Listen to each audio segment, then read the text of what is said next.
Hello and welcome to my channel. I'm Angela Brennan and today I'm bringing you the Spellbinders Glimmer of the Month January 2022 set. It's got 7 hot foil plates and 6 cutting dies and the theme is love and close. Now this was released for Valentine's Day, but you can do so much more with it than just Valentine's Day cards. I store my hot foil plates in little plastic bags rather than using magnetic sheets. I just find it easier and it's a more cost effective as well. So yes, clearly I've used all of this and I've tried each and every one of them with my Glimmer hot foil machine. I use the Gemini hot foil machine because I've got the Gemini die cutting machine, which also can be used to put the foiling plates through it. As you can see, the heart there, I've got some pink foil on it. Yeah, sometimes I use put the foil the wrong way around, and when I'm doing it I forget. So think of the pretty side of the foil as your ink and the foil plate with the pattern on it as the stamp. So the pretty side of the foil should always face this plate. And that's kind of how you should remember, but sometimes I forget. And even if you do, even if the foil hits the plate, it doesn't spoil the functionality of the foil. You can still use it. It just has got some foil on it, so it's not a big deal. Colored foils, because the pigment in the foils, they do have different timings on the Glimmer foil machine. I do try them. I find the gold foil, for example, needs about 20 seconds, but I use the red foil, I've used even the tangerine and the cerise foil, and they're all slightly different timings. So the colored foil, and depending on the card you use, you've got to do some trial and error. It also depends on your machine and the sandwich that you put through the die cut. Now I'm going to let you see all these cards that I make, quite self-explanatory. I'll catch you later at the end when I finish all the cards and walk you through the cards I've made. I'll leave you with some music while you watch the video and I'll catch you later.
I've just started using Copics. Actually, I've had a few Copics a long time ago, but never really confident in using it. Now that I've got a Copic collection, I've started buying Copics not by the set, but I scout the net to see what is the right combination of colors to use in groups, family groups like oranges, reds, yellows, teals, blues, etc. And I've got a compilation of these colors. I'll share a video soon to show how I swatch my Copics, how I buy my Copics, in what kind of order, and how I store them. So I'll put a link, once I've done the video, I'll put a link in this video as well, so do check the description below. But that is something I've always wanted to do, because Copics markers, as you probably know, is an investment. So rather than just blindly buy them in sets, which are quite costly, I've really picked the key colors that I want to go in each family group. So here, each of the colors I use, I tend to have my Copic sets in quads or trios, as I call them, either 3 colors or 4 colors, and that's how I keep my sets. So that's kind of how I used it. The details of all the colors I've used will be in my blog, and the link to my blog is in the description below. Do check it out. I hope you find that helpful, and I will be posting that as my next video.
And now for a roundup of all my cards. This is the first card I made. I kept it really simple, just letting the hot foiling of the hearts make the card. A couple of tiny yellowy gold hearts, and that's the card. I decided not to put any embellishments or any gems on this card because I wanted the hot foil to shine on its own.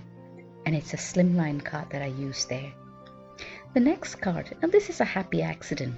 This is where I put the hot foil the wrong way around, which is why you had the pink foil on the hot foil plate, and instead it embossed and debossed the hearts, and I decided to make a Valentine's card from this. Now we are not Valentine's Day people, we don't really celebrate it, but I just wanted to make a card and show you how you can keep it really simple, and I made this card for my husband, albeit it was a couple of days late that I gave it to him. Now this card is where I use my Copics. Now I'm very hesitant with my Copics. I'm not sure how I can mix it. But ever since I found the right combination of the Copics, I feel a little bit more confident to use it. So I'll start using more Copics in my cards to come. And as I said, my next video will be on how I store and swatch my Copics and how I chose them together, so you get to see the combinations that I use for each color family. Now these 3 cards here, I used the 3 separate hearts, and it's so simple to use just 1 heart, a couple of flowers and some hot foiling of the sentiments, and there you go, a beautiful card. I like the hot foiling on the craft card. I'd probably do a little bit more of that. And this one is just on white card, and I did some embossing and therefore didn't put any additional die cut of the cards, but kept it really simple. The XOXO sentiment is from one of my older hot foil stamps, and here I just used mainly the flower die cuts, and the love enclosed is from the Glimmer of the Month, one of the sentiments. And I love those little gems from Lucy's shops, the glass collection, crystal collection. And this is the cards I made with the Glimmer of the Month from January 2022. I hope you enjoyed the video. If you did, please give it a thumbs up and do head over to my blog. The link to my blog is in the description below. And when you do give it a thumbs up, consider subscribing and remember to press the notification bell when you subscribe, so you're alerted when a new video is uploaded. Thank you so much for stopping by. Happy crafting, and I'll catch you at my next video.